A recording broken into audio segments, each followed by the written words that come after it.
दिल्ली ऐसा लगता है मौसम के मामले में रिकॉर्ड टूटने की नगरी है। अभी कुछ दिनों पहले ही गर्मी का रिकॉर्ड टूटता दिखाई दे रहा था, आज बारिश का रिकॉर्ड टूट गया। दिल्ली में बारिश का 88 साल का रिकॉर्ड टूटा। दिल्ली नहीं, पूरा एनसीआर पानी पानी हो गया। आईएमडी यानी मौसम विभाग के आंकड़ों के मुताबिक गुरुवार सुबह 8:30 बजे से शुक्रवार सुबह 8:30 बजे के बीच दिल्ली में 228 मिलीमीटर बारिश हुई है। 1936 के बाद जून में 24 घंटे में हुई ये सबसे ज़्यादा बारिश है। 228 मिलीमीटर बारिश। इतनी बारिश थी कि सड़कें लबालब हो गई। यूं भी दिल्ली में थोड़ी सी बारिश होती है तो ट्रैफिक का क्या हाल हो जाता है आप सब जानते हैं, दिल्ली में रहने वाले खास तौर पर।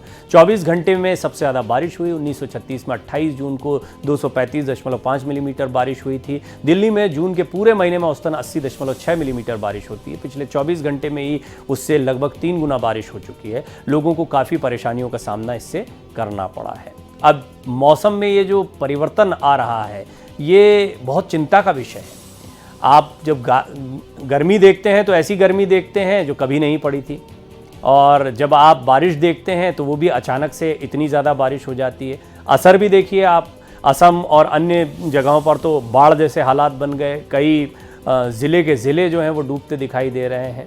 और दिल्ली जैसे शहरों में, मुझे चेन्नई, मुंबई इनके भी वो समय याद आ जाते हैं जब ज़्यादा बारिश हुई और उसके बाद में शहर के शहर डूब गए।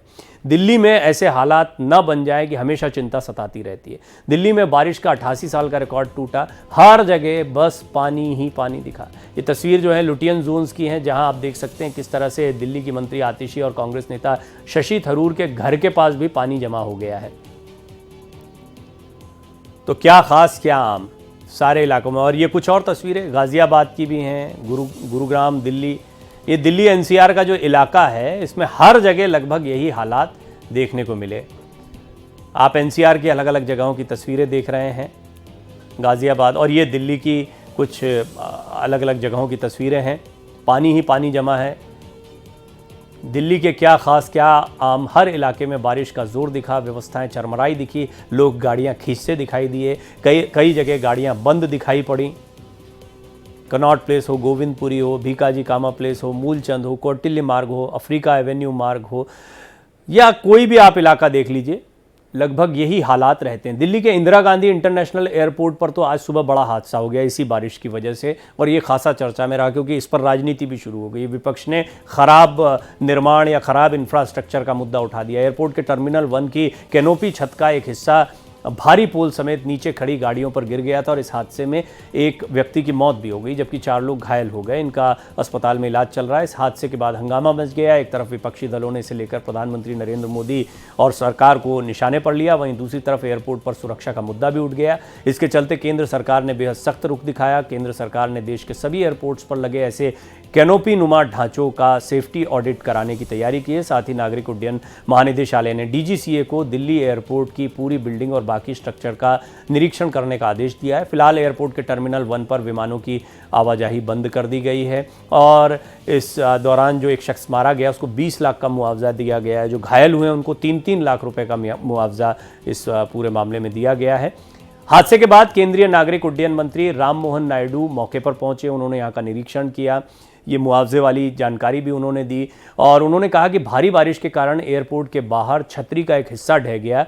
हम इस दुखद घटना में मारे गए व्यक्ति के प्रति अपनी संवेदना व्यक्त करते हैं। 4 लोग घायल हुए हैं, इसलिए हम अभी उनका ख्याल रख रहे हैं। और उन्होंने मुआवजे का ऐलान भी यहाँ पर किया। सुनिए क्या कहा। हम कमेंट नहीं कर सकते, इसके ऊपर तो थरो इन्वेस्टिगेशन होना है और जो टेक्निकल एस्पेक्ट, जो फॉरेंसिक या सिक्योरिटी एस्पेक्ट जो देखते हैं बिल्डिंग का, वो सब अपना रिपोर्ट देंगे तो उसके हिसाब से हम ये गवर्नमेंट का इतना तो मैं बता सकता हूँ, this government will not tolerate any untoward attitude. अगर कहीं पे कुछ लापरवाही रहेगी तो ये सरकार जरूर उनको। First of all we wanted no casualties to happen and all the injured with any of them, then we wanted to take proper care of them. So we are following that protocol that we look after the injured first and also the passengers. Whoever are supposed to be traveling from here, we wanted to give them assurance and safety and also the convenience of traveling again. So that aspect we are taking care of right now. Compensation has also been announced, 20 lakh for the deceased and also for the injured 3 lakh. वहीं airport हादसे पर जहां सरकार की तरफ से हादसे पर दुख जताया गया, तो वहीं विपक्षी नेताओं ने इस पर कड़ी प्रतिक्रियाएं दी हैं। खराब इंफ्रास्ट्रक्चर निर्माण की बात कही है, सरकार को जमकर घेरा। आइए सुनिए क्या कहा विपक्षी नेताओं ने। इस सरकार का कमिटमेंट है, जब भी ऐसी इस तरह की क्राइसिस होती है तो पूरी तरह से हम लगन के साथ काम करके नॉर्मलसी लेके आए, यही हमारी कोशिश रहती है। और यही इसी तरह से हम इसका इंसिडेंट को भी हमने लिया था। और T1 में जो हादसा हुआ वो दुर्भाग्यपूर्ण है, पर इसके ऊपर जांच की जाएगी। और दूसरी तरह जो पैसेंजर्स हैं जिनको असुविधा हुई है उनके लिए भी अलग तरह का इंतजाम कर चुके हैं। ऊपर से T1 अभी पूरी तरह से इवैक्यूएटेड है, कोई आदमी वहां पे नहीं है। और जो ऑपरेशंस T1 से होने हैं उसको हम T2 और T3 से कंटिन्यू करेंगे। जब तक ये बिल्डिंग रीऑपरेशंस के लिए खोलने के लिए जब तक हमारे एक्सपर्ट्स वो सब हाँ नहीं बोलते तब तक ये बंद रखेंगे। बड़ी अफसोसनाक बात है ये, और हम उम्मीद करते हैं कि DGCA इसका नोट लेगा और ये क्यों हुआ, कैसे हुआ, इसका फौरन देश को बताने की जरूरत है। जितने ऑप्टिक्स के लिए काम किए जाते हैं ना, इसका नतीजा ही निकलता है। आपको बुनियादी काम करने की जरूरत है। ये बहुत दुर्भाग्यपूर्ण घटना है, क्योंकि अभी हाल में एयरपोर्ट बने हैं, इनके उद्घाटन हुए हैं। और अगर पहली बारिश में हाल है तो इसका मतलब कि जो कंस्ट्रक्शन है, जो निर्माण कार्य है, बहुत घटिया दर्जे का है। इसलिए सरकार को तुरंत कार्रवाई करनी चाहिए। जो लोग इसमें इन्वॉल्व उनको सख्त दंड देना चाहिए और यात्रियों की सुरक्षा का प्रबंध करना चाहिए। ये बड़ा अनफॉर्चुनेट है, क्योंकि ये सब कंस्ट्रक्शन नए बने हैं और जिस तरह से जो दिखने को मिल रहा है ये बहुत ही अनफॉर्चुनेट है। इस पर जांच बिठानी चाहिए।